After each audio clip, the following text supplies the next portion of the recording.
Hud Hud birds of Sulaiman alayhi wasallam in the court of Queen Bilqis. Sulaiman alayhi wasallam was the king of a country, again the prophet, so he had many responsibilities. He understood the language of animals. Allah Ta'ala gave him this miraculous power.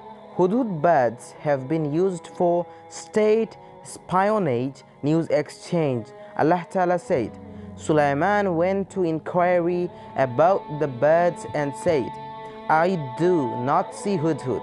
What is the reason? Is he missing? Surah Naml 20 ayah. Hudhud was very loyal to Sulaiman alayhi wasallam.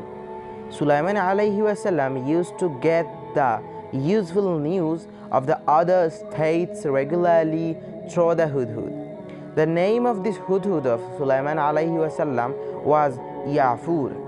One day, Hudhud